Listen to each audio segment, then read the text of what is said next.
शहीदों की चिताओं पर लगेंगे हर बरस मेले। वतन पर मर मिटने वालों का यही बाकी निशा होगा। जय गोरख।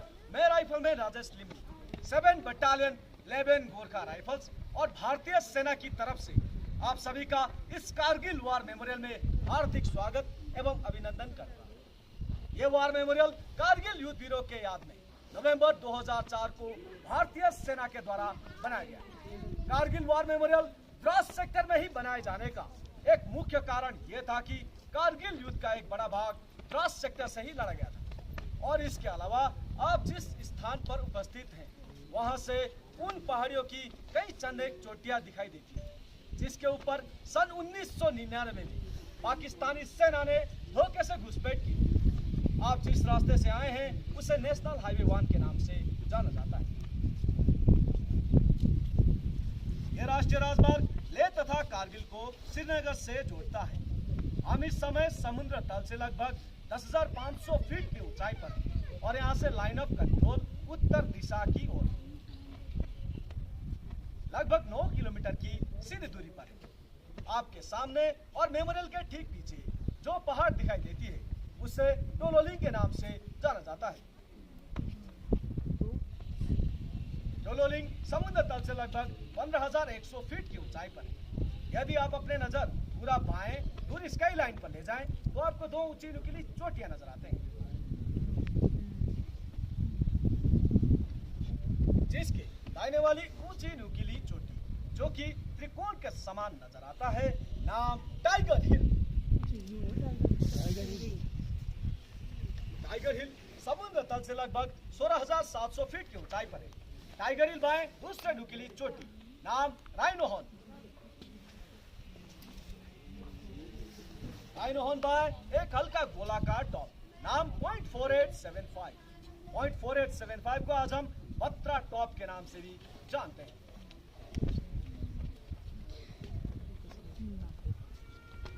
आपके सामने टोलोलिंग पहाड़ पर दुश्मन के करीब 100 सैनिक थे। ये उनके द्वारा की गई एक गहरी घुसपैठ थी। वहां से दुश्मन नेशनल हाईवे 1 के ऊपर प्रभावशाली फायर डाल रहे थे जिसके कारण नेशनल हाईवे 1 पर आवागमन अत्यंत कठिन हो गया था। 22 मई 1999 को टोलोलिंग पर कब्जा करने की जिम्मेवारी भारतीय सेना द्वारा 18 ग्रेनेडियर्स बटालियन 2 राजपूताना राइफल्स और 18 गढ़वाल राइफल्स को दिया गया। 13 जून 1999 को 2 राजपूताना राइफल्स के मेजर विवेक गुप्ता ने अपने सर्वोच्च बलिदान देते हुए टोलोलिंग की चोटी पर तिरंगा लहराया। टोलोलिंग के जीत से उत्साहित हमारी सेना की अगला लक्ष्य टाइगर हिल था। टाइगर हिल को कब्जा करने की जिम्मेवारी 18 ग्रेनेडियर्स बटालियन व 8 सिख बटालियन को दिया गया। 2 जुलाई की रात दोनों ही बटालियन ने भिन्न भिन्न दिशाओं से हमला शुरू किया। लक्ष्य कठिन था और असंभव नहीं। इस गुत्थम गुत्था की लड़ाई के बाद 11 जुलाई 1999 को टाइगर हिल की चोटियों पर फिर से तिरंगा लहराया गया। उनके इस अदम्य साहस को देखते हुए 18 ग्रेनेडियर्स बटालियन के ग्रेनेडियर योगेंद्र सिंह यादव को परम वीर चक्र व लेफ्टिनेंट बलवान सिंह को महावीर चक्र से सम्मानित किया गया। 0.4875 और उसके आसपास की चोटियों को कब्जा करने की जिम्मेवारी 13 जम्मू एंड कश्मीर राइफल 17 जाट व 2 नागा बटालियन को दिया गया। 4 जुलाई से लेकर 7 जुलाई तक चले इस संघर्षपूर्ण मुकाबले में तीनों ही बटालियन ने अलग अलग दिशाओं से हमला शुरू किया। तीनों ही बटालियन ने तीनों चोटियों पर फिर से अपना कब्जा स्थापित किया। इस ऑपरेशन के दौरान 13 Jammu and Kashmir rifle captain Vikram Batra ने साहस के नया अध्याय लिखते हुए अपने प्राणों को देश के नाम न्यौछावर कर दिया। उन्हें मरणोपरांत परम वीर चक्र से सम्मानित किया गया। साथ ही उन्हीं के बटालियन के राइफलमैन संजय कुमार को भी परम वीर चक्र से नवाजा गया। ऑपरेशन विजय में द्रास सेक्टर के अलावा कारगिल, बटालिक व सब सेक्टर हनीफ में भी भारत के वीर सपूतों ने कई शौर्य के गाथाएं लिखी। बटालिक सेक्टर के कालूवार हिल्स को कब्जा करने की जिम्मेवारी 1st बटालियन 11 गोरखा राइफल्स को दी गई। कैप्टन मनोज कुमार पांडे ने इस लड़ाई में अद्भुत वीरता व नेतृत्व क्षमता का प्रदर्शन किया। उन्हें मरणोपरांत परम वीर चक्र से सम्मानित किया गया। ऑपरेशन विजय में लद्दाख स्काउट के बहादुर जवानों का भी अत्यंत महत्वपूर्ण योगदान रहा है। मेजर सोनम वांगचुक और उनके बहादुर जवानों ने अपने जोश व साहस को कायम रखते हुए चोर बाटला सेक्टर से दुश्मनों को मार भगाया। मेजर सोनम वांगचुक को उनके वीरता के लिए महावीर चक्र से सम्मानित किया गया। तुर्तुक सब सेक्टर में दुश्मनों ने .5220, .5590 और .5770 जैसे फीचर्स पर घुसपैठ कर लिया था। इस सेक्टर में 11 राजपूताना राइफल्स, 9 महार, 13 कुमाऊं व 27 राजपूत बटालियन ने अद्भुत वीरता और पराक्रम से दुश्मनों को निस्तो नाबूद कर दिया। तुर्तुक सब सेक्टर को आज 11 राजपूताना राइफल्स में कैप्टन हनीफ उद्दीन के नाम से सब सेक्टर हनीफ कहा जाता है।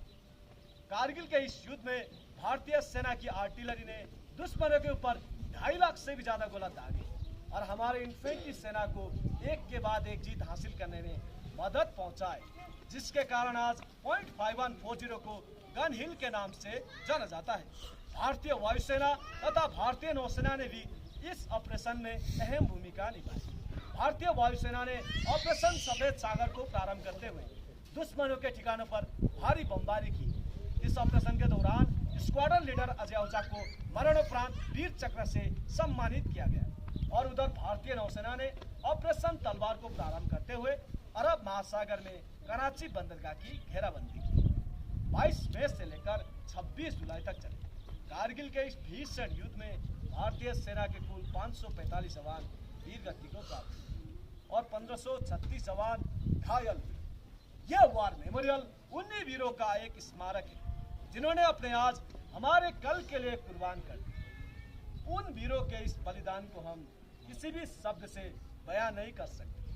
हम उन्हें सलाम करते हैं और ये देश उन्हें सलाम करता है। अंत में मैं आप सभी से यही गुजारिश करता हूँ कि आप झुक कर करें सलाम उन्हें जिनके मुकद्दर में यह मुकाम आते हैं। बड़े ही खुशनसीब होते हैं वे लोग जिनका लहू वतन के काम आता है।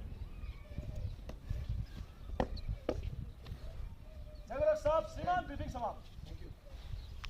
जगरक साहब 3 बार भारत माता की जय और वंदे मातरम।